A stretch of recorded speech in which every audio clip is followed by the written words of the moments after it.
All right. Hi, everyone. My name is Cam Hallett. I'm going to be your moderator for this session. I want to start by thanking all of you for joining us here at Governor's Cup 2020 and welcome you to this session on how to pay for college. As a quick background on me, I'm an extremely proud alumni of FRC Team 1073 right here in New Hampshire, and I'm now a mentor of Team 3653 in Hollywood, Florida. I'm also a 2019 Dean's List winner, a member of the Governor's Cup Organization Committee, and work with 24hoursofstem.org. Currently, I'm a college student, double majoring in marine science and computer science at the University of Miami. But like so many of you, I'm learning remotely from home here in New Hampshire at the moment.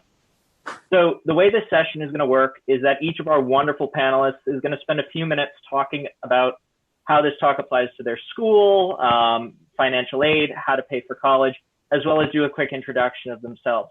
However, the majority of this talk is going to be focused on questions and answers. We want to hear from you guys. We want to know what your questions are. So please feel free to post those either in the Whova app, Whova chat under question and answer, or if you're watching on Twitch, I am also monitoring that chat stream as well. So basically, we're going to be focusing on that question and answer session. And what we want to do is really dive into the science and the art of paying for college. So please make sure that you're posting questions there. So joining me today for this talk are some really incredible people that we're really lucky to have speak with us today. So we have Simon Piermont, the Assistant Director of Admissions at Plymouth State University. We have Kathy Mullins, the Director of Financial Aid and Scholarships at Keene State. We have Scott Fields, the Chief Business Affairs Officer at White Mountain Community College. And we have Joyce Larson, Director of Enrollment Management and Onboarding at Lakes Region Community College. So we want to thank them for being here, and I'm going to hand it off to them to begin their introductions.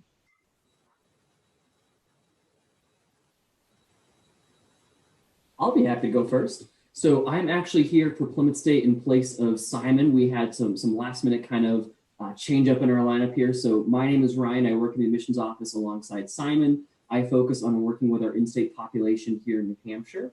So a little bit about Plymouth State. We are right in the heart of the Central Lakes region here in New Hampshire. We're home to just over 4,000 students. And my personal experience with FIRST is a little bit limited, where I've really only ever attended events on behalf of Plymouth to provide information to those contestants about our school. But one of the programs we offer here at Plymouth, which does directly relate to FIRST, is our Electromechanical Technology and Robotics program. Joyce, you're next. Hi, my name is Joyce Larson. As Cam said, I'm the Director of Enrollment at Lakes Region Community College, located in Laconia, New Hampshire. We are also in the Lakes region of New Hampshire. We're about probably 30 minutes down the road from where Ryan calls home. And we have certificates and associate degree programs for about 1,000 students. We have a variety of programs that might be of interest to FIRST students, although one of our probably most interesting ones is advanced manufacturing, which is sort of a mixture of engineering and mechanics and electrical programs. And that has a fantastic job placement rate for your 2-year degree. And I have similar direct experience to FIRST with Ryan, having attended merely as a spectator, but I can say that what you guys are all putting together is amazing. I come home inspired every time I come to one of these competitions. It's fantastic. So way to go. Can't wait to see what you bring in this year. All right. So I think next we're going to go to Kathy. Hi, my name is Kathy Mullins. I work at Keene State, as Cameron said, and our institution is located down in the Monadnock region of New Hampshire, and we have approximately 3,000 students at our college. My experience with this particular program is pretty limited, so I'm learning a lot actually this year. This is my first time being involved in this. We did have one of the winners from the team last year that enrolled at Keene State. So that was exciting to have that happen. That's awesome. And Scott, I believe you are last but not least. Thanks, Cam. Again, my name's Scott Fields, Chief Business Affairs Officer at White Mountains Community College. Our institution actually has 3 locations in Grafton, Carroll, and Coos County in the northern part of the state, where our main building is in Berlin, and we have academic centers in Littleton and North Conway. This is my first exposure to this experience, and I'm very excited to see what everybody's doing. And, you know, as Joyce said, everything I've seen thus far and talking to the different people involved in it has been amazing. And I'm really excited to be a part of it this year. So thanks for having me. You know, our 3 locations do have programs that fall within, you know, the STEM area. We have advanced manufacturing. We're getting ready to launch an advanced training facility in our welding program. We have the usual, the IT and the engineering, programs as well. So it's really great for us in the North Country. We're able to educate between 11 and 1,200 students annually in a typical academic year. So, a lot of them do go through these new programs, and they have great placement rates and, great starting salaries coming out of college. So it's really great to be here, and thanks for having me. Absolutely. It's awesome to have you all here. So before we jump into the question and answer session, do any of you have anything you want to say just generically on the topic of paying for college, of financial aid? And I'll kind of open that up to any of you that want to kind of just start with hey, we need to pay for college. Here's some advice. Sure. I can go first. One of the things I think is a great thing to think about. I know we have some folks here at the competition today who are freshmen, sophomores, juniors, seniors, parents. One of the things that I would definitely advise you thinking about before you even start to think about scholarships and paying for college is, how can I reduce the cost of college in general? So I would encourage you, while you are in high school, to take advantage of all the opportunities that your high school offers to take and experience college classes. So this is absolutely a cost-saving measure. So if you take some maybe running start classes or early college or AP classes, that can be a great way to get college credits that you can take with you when you go on to college, and reduce your overall cost. But it also helps you to, at a lower cost, get a sense for what the college experience is going to be all about and what sorts of things you might want to major in. And so that would be my first thought. Before you even start to write those essays and apply for those scholarships, see what's being offered right there at your high school and in your own community that you can do to get yourself ready to save a bunch of money for college. Absolutely, Yeah, that's great advice. Sorry about that, Kim. I think I can follow up from what Joyce said. Is, kind of the tidbit that I can share with everybody today is, what do you do from your first day of your senior year in high school to the time that you actually step foot on a college campus the following fall? And if there's one big piece of advice that I can give to you guys right now, it's do your homework. And what I mean by that is, yes, listen to your high school teachers, do all the assignments you're supposed to do, but do the research to find out what it means to be affordable and go to college. And, to Joyce's point, save some money up front, get the experience. But now that you've got that experience, what does it mean to pay for the rest of your associate's or your bachelor's degree? The biggest thing I can tell you guys right now, and I know when I say this, a lot of people step back a little bit, but is fill out your FAFSA form. If you don't know what a FAFSA form is, it's the free application for federal student aid. That is your passport to affordability for college. If you don't do it, and you don't do it early, you're going to miss out on things like free educational grants from the federal government, or to determine if you actually qualify for student loans. And also, there's another bucket of money that a lot of people don't think about. There's institutional aid, where where colleges and universities have money that they give out in direct aid to their students. So do the form, do it early. You're going to need your parents' input to get it done. But that is probably the single biggest piece of paperwork that you're going to fill out after your college application. So if you're going to do anything after you apply for college, fill that form out. There are resources available to help you guys through studentaid.gov.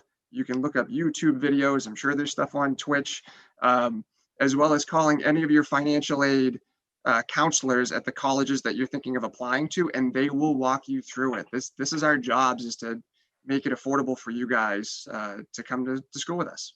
So that's the one piece of advice I can give. And these days, it seems like the financial aid process or completing the FAFSA, for many folks, think that it can be a fairly confusing and arduous process to get through. The FAFSA, when we talk about it, a lot of folks just sort of like, oh, I don't want to start that. But over the years, the Department of Education has been working on simplifying the FAFSA. And so there are less questions.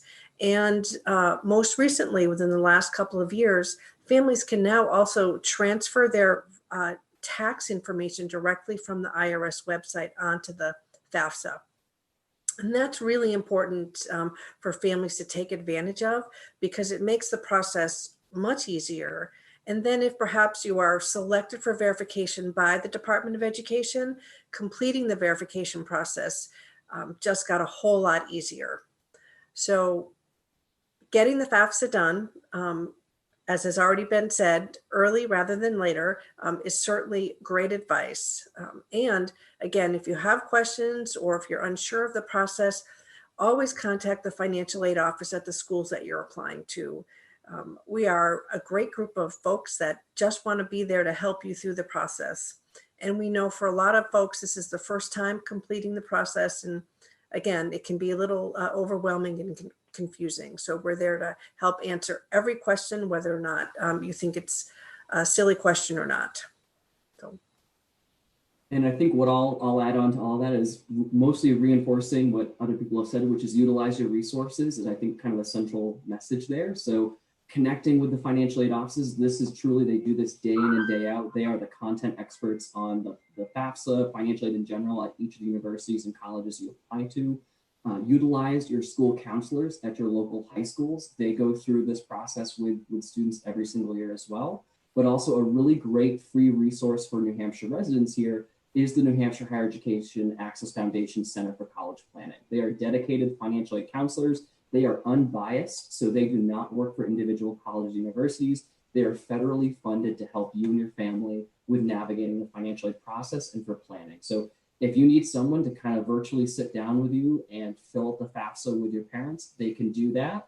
And they're also happy to sit down with you and look through individual financial aid packages that you receive, go through them line by line, so that way at the end of the day, you can see from a financial standpoint which college makes the most sense for you and your family's budget. And they're an incredible resource, and they're as easy to find as simply just Googling them. Right. Absolutely. And as a student that just went through filling out the FAFSA, I can absolutely speak to everything you just said and I agree 100%. It is totally doable. I promise you all, you can do it. A couple million of us do it every year. So the process, but it's totally doable. So we're going to jump into some of the questions now. And we're going to actually start with this one. So can you just define very basically, I think a lot of students understand the difference, but just so that they can be very clear, what is the difference between need-based and merit-based scholarship and how that applies to their financial aid? So both the need-based and merit-based aid is applied to financial aid in the same manner. So when we talk about need-based aid, it means that that financial aid or that grant is awarded to a student because they have financial need as determined by completing the FAFSA. So without going into a lot of detail, the FAFSA will produce what's called the expected family contribution, or the EFC. And if the EFC is less than the school's cost of attendance, there is financial need. And so a grant is awarded because there is financial need. A merit scholarship is based on other criteria, most often academics, but it can be based on other criteria as well, like this particular program that the student you all are involved in right now. There's a scholarship for the winning team, and that gets applied to the student's financial aid towards the tuition the same way that a need-based grant would be. It's just that we're not looking at the need for a financial need portion of it. It's awarded to a student because you're recognized for your skill or strength in a certain area. That's fantastic. And both of those are super important aspects of kind of a financial aid package as a whole. Both can be super helpful. Right. So as our next question here, so many students right now are seeing their financial situations change due to the pandemic.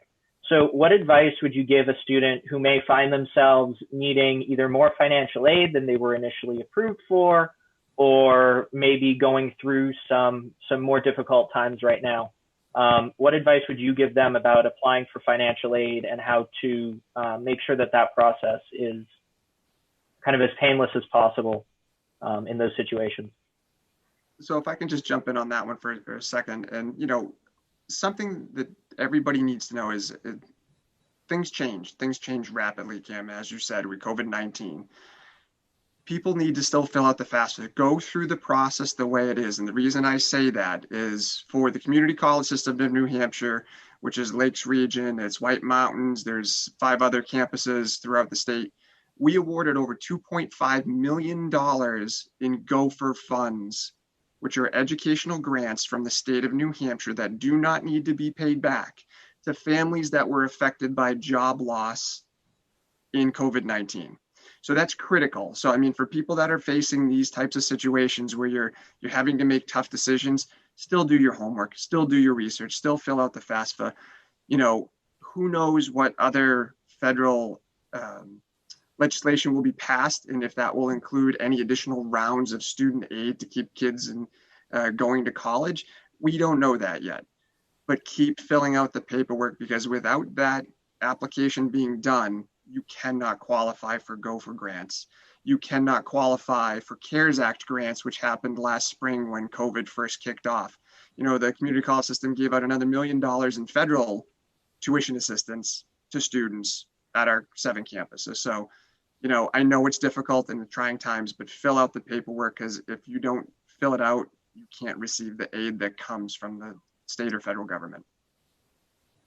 And always reach out to the financial aid office to explain what's happening. Mm-hmm. Many of us have done a lot of appeals because we've been hearing from students and families about the difficulties that they've been going through. So if you're experiencing that, you just pick up the phone and call us and tell us what's happening. We'll tell you what the process is for us to be able to review your situation and go from there. But yeah. And that's not specific to the pandemic, right? So, Right. Absolutely. the tax forms that you're using to fill out the FAFSA are from 2 years back. And so a lot of things can happen in 2 years, right? So if your FAFSA is based on your circumstances 2 years ago, but in the intermediary time, someone has lost a job or, had an accident or just maybe a divorce, things like that can happen that can really change your financial situation. Like Kathy was saying, absolutely contact the financial aid office and say, hey, things are not the same as they were 2 years ago. Here's what's happened. Can you take a different look at our situation? And they're absolutely, they absolutely do that all the time. Right. So even once this pandemic is over and we go back to whatever normal life might happen to look like at that time, that's still an option that you have. So those of you who have, that are maybe freshmen on this call and you're not going to be applying for financial aid for a couple of years, still keep that in mind. Absolutely. Yeah, absolutely. So we'll go to our next question. So I'm a student. Say I'm a student, say I'm a freshman, I'm receiving my financial aid package for the very first time. I'm looking at all these numbers, looking at all these different line items. What are some of the things that I might see on my financial aid package? How might that work? What might some of those line items be? Well, you're going to see probably the 3 major groups that we award in financial aid. So the first one is going to be the grants and scholarships.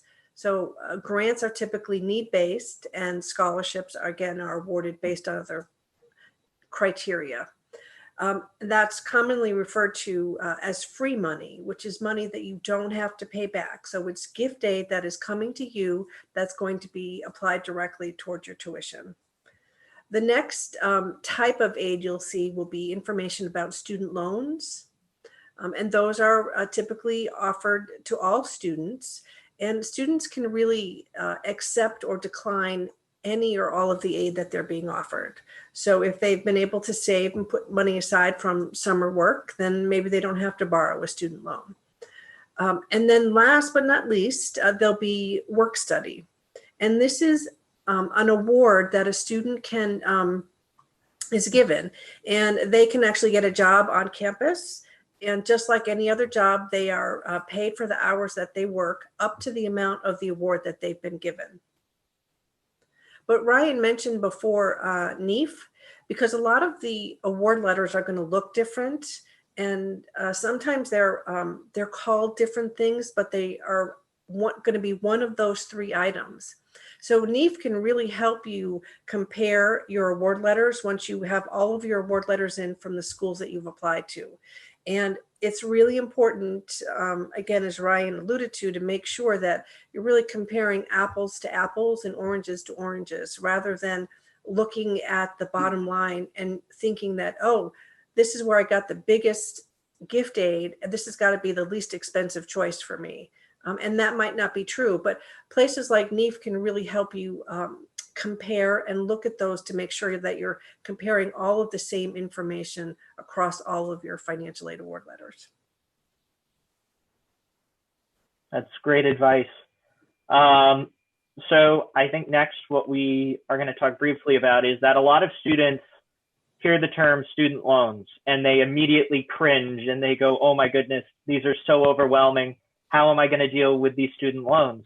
So do you have any advice or anything you would tell students who hear those words and just go, nope, this is too much, as far as how those student loans work, whether there are payment plans, how and kind of how the university system can support those students as far as those financial aspects of going to college? I don't want to hog the panel. So if anybody else, feel free to chime in.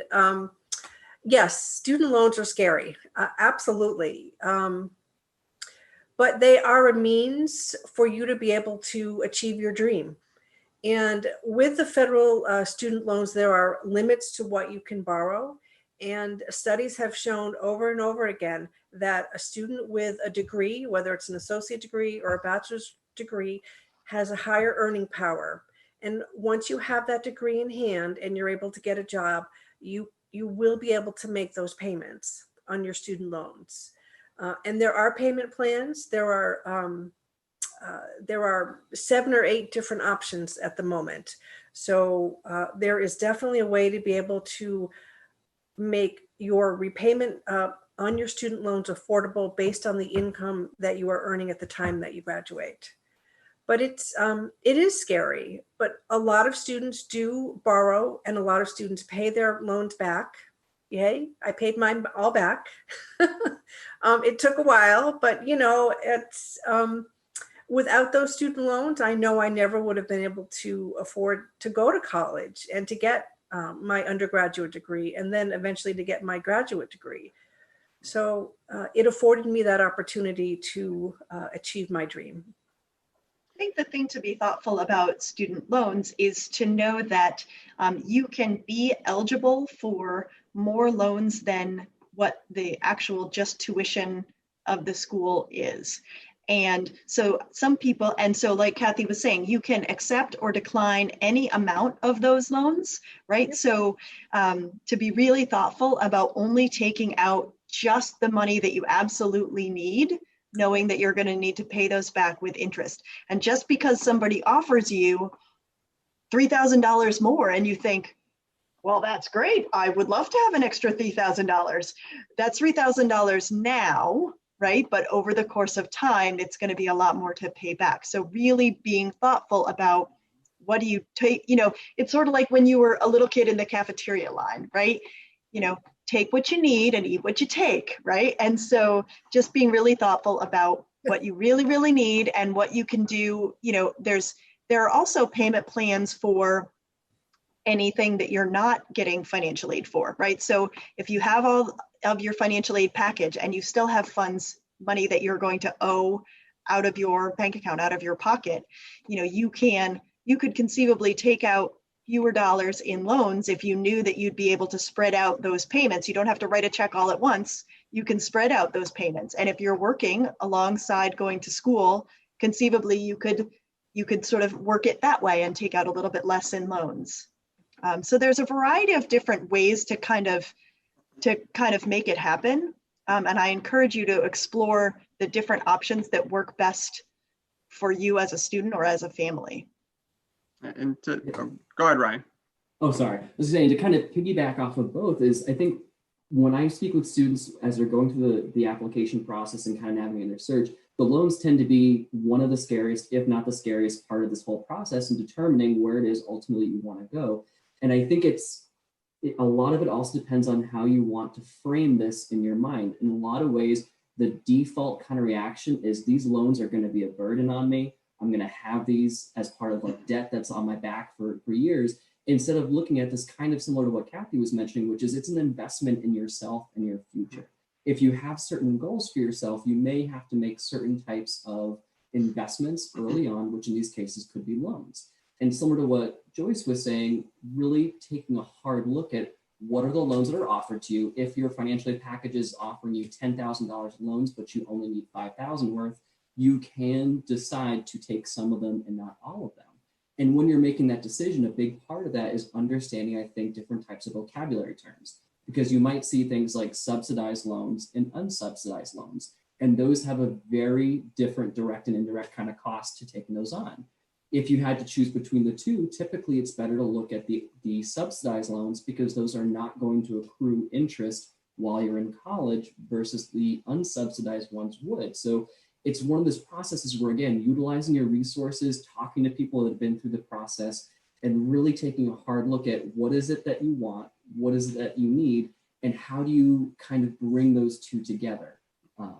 So that's kind of like what's going through my head on that one. Yeah. And just to kind of wrap it up with the four of us is that, the other thing that you can do is think about how you want to mitigate student loans from the beginning, right? Are there opportunities, as Joyce said in the very beginning, to take running start classes or early college, which are much less expensive up front and allow you to enjoy the opportunity? I have a colleague in the college that I work for, her daughter's graduating and she's going to come in as a senior in the community college system because she's completed a year's worth of academic work already. So that in and of itself saved her tens of thousands of dollars. Another aspect that you need to consider too is for a lot of kids, I know in the southern part of the state, if they work at like a Market Basket has tuition remission if you're an employee. They will give you scholarships and pay you to go to college. If you can find a job, Walmart, McDonald's is a great again, program. Market Basket, there's all sorts of companies out there that offer this benefit to even part-time employees. Take advantage of it, because if you can do that and you can get another $2,000 a year, from an employer, that may cut your bill by a third, by a fifth, by whatever, but it's less money that you have to worry about in taking out loans, and then you could manage whatever the balance might be through a payment plan at the college. So look at external opportunities as well that will help pay for you to go to college. There's also a whole lot of private sort of smaller scholarships out there, right? A lot of people have folks, maybe a family member passes away and they think the way I really want to honor this individual is by establishing a scholarship in his name. And so, we want to give it to a student that does this, that, and the other sort of thing. And there are, I don't know, hundreds, thousands. I mean, there are a lot of these. And oftentimes, in order to apply, you need to write an essay. And I think a lot of students go, oh my gosh, it's an essay. It's going to be really hard. I'm probably not going to get it anyway. Forget it. And the way that I would say this to you is that, to be honest, if somebody came up to me and said, so if you write an essay that's about 2 pages long, you might get paid $2,000. And I'm thinking to myself, do I say, no thanks, I don't need $2,000? Or do I say, I don't know, $1,000 an hour is a pretty good rate of pay. Where's the pen? So I encourage you to take a look at these, your local Lions Club, your local church, your local garden club, things through your school, the PTA. There are so many of these scholarships that are offered to, to folks in your local community, and they really can add up. It doesn't seem like $500 here, $1,000 there, but all of a sudden, look at that. I've got $10,000, $12,000 in scholarships. That's huge. It's really huge, and it definitely requires some time and some effort on your part to pay attention to dates and deadlines and when they're due and write those essays. But man, if somebody was going to pay me $10,000 to write 5 essays and pay attention to a few deadlines, right? I'm seeing everybody nodding. Everybody's like, yeah, $1,000 an hour does sound like a good rate of pay. I think I'm in. That's a great point. Also, look at the New Hampshire Charitable Foundation. Also, to back up what Joyce is saying about other scholarships that are out there, there are resources that if you just Google scholarships plus New Hampshire, you're going to get a litany of different places that you can go to. And it's just a matter of taking some time and energy to do the research. Right. And these are unrelated to the school that you choose to go to, right? So you would get this $1,000 scholarship, and it would apply whether you decided to go to Keene, whether you decided to go to Plymouth, whether you decided to come to the community college, whether you wanted to go to MIT. It doesn't matter. And the guidance office is a great resource as well. They are really familiar with a lot of the scholarships at the local level. So. Absolutely. And I'm going to sound like a broken record to everyone who's in FIRST here, but the FIRST website also has a phenomenal list of scholarships, over 80 million this year. And I would encourage all of you guys to be looking at those scholarships. And absolutely, as you'll hear at every FIRST event, apply, because you never know when someone's going to say, yes, you won. Congratulations. Here's a full ride. Here's $1,000. It doesn't matter. Money is money. It all helps. Yeah, absolutely. So as far as our next question here, so a lot of students look at colleges, and when they're applying to colleges, they hear terms like early action, early decision, regular decision. Does that have any bearing on the financial aid that they are eligible for in a lot of cases? If you are an early action student, are you going to be considered for more money? And how does that play a role kind of in that process? I can take this one, I guess, to start off with. So typically, in a general sense, not necessarily. And I think this is something where the general asterisk that happens in higher ed is also that it depends. It's always a case-by-case basis. This is where it's important in making sure that you are in communication, which that in itself can cause a lot of anxiety, but making sure that you pick up the phone, and even if to say like, I don't know where to start, connect with the admissions office, connect with the financial aid office, understand what their deadlines are. The most important deadline when you're looking at individual schools when it comes to financial aid is typically what's called the priority FAFSA filing deadline.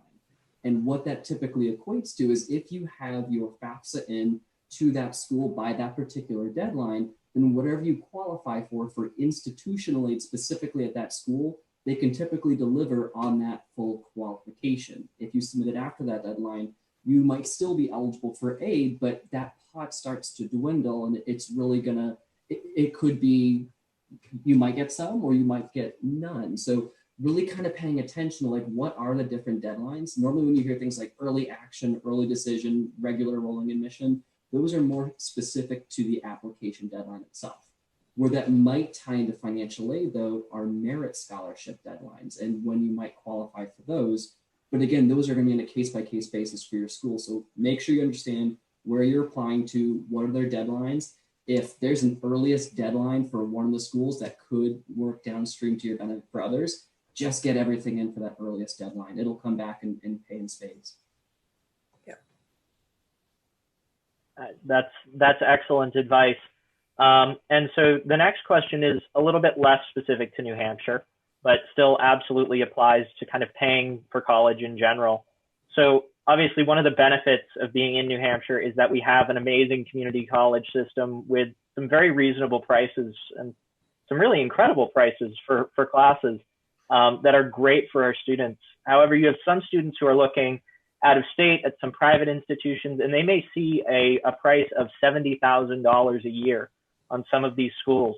I know, and it just kind of makes you cringe, and your throat kind of closes up when you hear $70,000 a year. But is there a difference for those students who are looking at schools like that between kind of the sticker price and what they might actually end up paying at those schools? And how can they go about kind of figuring that out? Yeah, I mean, we talked about this offline, and Yeah. we're weighing whether or not we were going to bring it up. But the sticker price is just like if you're buying a car, right? I mean, here's what the advertised price is: it's $70,000 to go to X university. But there's a lot of gamesmanship, if that's the right way to put it, in what they call institutional discounting, which means you're taking tuition rates and you're adjusting it. And on the whole, we've seen from a business officer standpoint, research that says, discount rates at institutions go anywhere from 20% to 60%, depending upon where you are in the country and what the financial viability of the institution is. Without going too far down that rabbit hole, there's a lot that you need to know. And I'm going to kind of defer to put Kathy on the spot as the financial aid expert on the panel here, but there's a lot to communicating with the financial aid office and determining what that is. But yes, there's a huge difference between sticker price, what the bottom line is going to be, because there's a lot of what we've talked about that applies to that. Right. And again, I think we're all going to sound like a broken record, but getting your FAFSA in on time, again, as Ryan and we've all said, makes you eligible to receive as much as you are eligible for at that institution.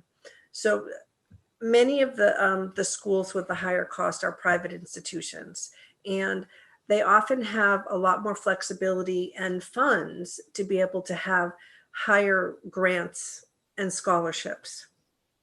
But you remember when I said earlier, going back and really comparing, when you get your award letters, comparing your awards as to apples, this is where the price of the institution and the amount of the scholarship can still make a state institution, let's say like either Plymouth or Keene State, just as viable in terms of the cost as an out-of-state private college that costs $70,000. So, it just depends. If you are a really strong student in a specific area and you're applying to a more highly competitive college, which also tends to have a higher sticker price, you may be eligible for some higher amounts in gift aid. And so you should always try. You shouldn't not apply to a college because you think it's too expensive, but you want to be sure that when you get ready to make a decision about which college you're attending, that you're looking at all of the factors involved. The bottom line in terms of cost, how much loan do you have to borrow for one school versus another? How much debt are you willing to take on for this particular school? So there's a lot of things that you have to look at further on down the line in this process. And I think a big part of this when you're looking at price is not necessarily the sticker price, but what is that net price? Because that net price at the end of the day is what you write your check for to actually attend that school. And so when you're kind of thinking about these things, I think kind of revisiting an earlier point made with a different question was you're comparing, let's say, a $70,000 school that gives you $40,000 in scholarships. That sounds like a lot of money, and it is a lot of money, but kind of compare that to what that actually means. That means your net price is $30,000 for that year.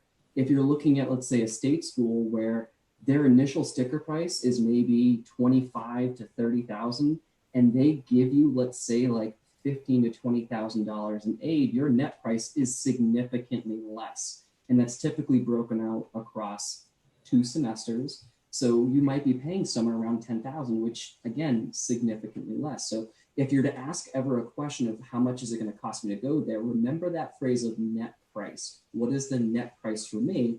And that is going to be individual for every single person based on what your situation is and how hard you've been working on getting those scholarships. A great planning tool that just about every college, I think it's actually legally mandated that every college has, is called a net price calculator. Right. And so if you go to that website for the college and you look up the net price calculator and you answer the questions to the best of your ability, you're probably going to get a good ballpark of, at the end of the day, how much is it actually going to cost to go there? So Yeah, net price, that's the one to remember. Right. And one question that you're going to want to ask or make sure you look for is to figure out whether the aid that you're awarded your first year, if that's the same aid that you can expect your second year, your third year, et cetera. Whether there are certain criteria. So for example, is there a minimum GPA that you need to keep up in order to keep getting that scholarship, or things like that? Just because, I mean, certainly being able to pay for your first year is important, but the name of the game is graduation and getting your degree, right? And that's going to take more than a year generally. So make sure that you know, again, the marathon, not a sprint analogy, making sure that you are looking at, okay, so what's that bottom line price? Should I be able to expect that that's going to be probably around the bottom line price for all of my years that I'm going to need to go to school before graduation? And am I spending every last cent of my savings on that very first year? Do I have some left to take me through my second year, and things like that? So think about the long haul as you're looking at these different options. Which shameless plug for the community college system. Come on, you can't invite me and not expect the shameless plug. Is that, you know, a lot of some students will choose to get their start and do like their first 2 years at the community college, where the you know, the price is just much lower, and then transfer to a 4-year college or university and end up getting their bachelor's degree. And it takes a little bit of planning, and it takes a little bit of, you know, of thinking, but it absolutely can be done. And so you and your friend can cross the stage at your high school on the same day. You can go to the community college for 2 years. He can go to, you know, to Plymouth or Keene for 2 years, and you can cross that stage together 4 years later. So that's another option as you're thinking about, again, your 4 years as a whole. And I know that certainly the community college system of New Hampshire works really, really well and closely with the university system of New Hampshire to make sure that those transfers are smooth and seamless. And, you know, I know that I work with, you know, folks in each of these admission offices regularly for our students. So that's just another option, again, as you're looking at the whole big picture. Absolutely. And it is a phenomenal program. I know I had 10 credits transfer from the community college system in New Hampshire to where I'm studying now, and it's been a huge help. So yeah, absolutely. Another shameless plug for the community college system in New Hampshire. But so we have about 2 minutes left. And so I just want to ask if there's anything else you wanted to add that you may have thought of during this talk, any kind of parting words for students or parents kind of preparing for the college payment process. Do your research, do it early, communicate, reach out to the financial aid offices at the colleges you're thinking of, reach out to the guidance offices in your high school to ask questions. There's no such thing as a silly question. This is your livelihood we're talking about. This is I think Ryan had said it earlier, you know, about graduating with a, you know, debt, you know, these are things that you need to plan for, and we are here to help. And I think I speak for my, you know, other panelists here that all institutions are ready to do that, because that's why we're here, is to help you guys get through and graduate. Well said. Thank you. Exactly. This can be a scary process, but you don't have to do it alone. That's why we're all here. So use us as a resource.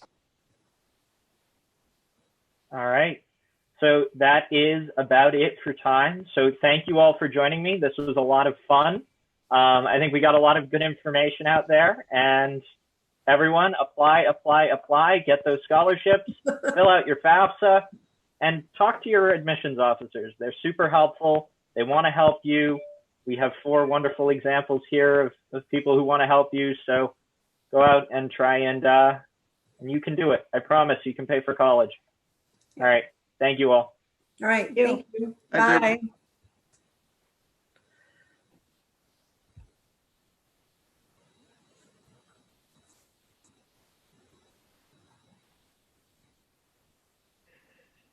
And we're done. Okay. We made it. So how many folks were participating, roughly? So I have no idea how many people were actually watching Okay. that. I know we just I had, was just curious. I don't, yeah, I wish I had that number, but so we've You had guys a lot look of great teams. to me. Let me tell you, you look great. I thought on the app, did everybody download the app? I No. thought I saw somewhere on the app, but I can't figure out exactly where the heck it was now, that we had 96 people signed up for this talk. And that was That's early awesome. yesterday. Frankly, I'm kind of glad I didn't know about that ahead of time, actually. Thank you I for think- withholding that information till now. I don't know if you know, but I had a 13-year-old with a Nerf gun pointed at my face for part of this. And I was like, dude, could you go away? Oh, that So, would have Joyce- been funny if that he shot you with it. No, so this is what my home office looks like. I have a 10 and a 4-year-old. So I was on Zoom meetings the other day, and I just see this stuffed animal come up behind my head. So I locked the door today so they couldn't come in. But Joyce, this will make you even happier. There were 172 people Oh, that great, attended great. Ooh. the How to Pay for College. Yeah. Yeah, By that's us. nice. Yeah, yeah. Oh, hey, you guys.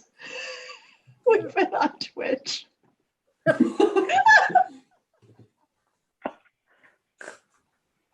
Well, they're like the outtakes. Yeah, welcome to the blooper reel. Great.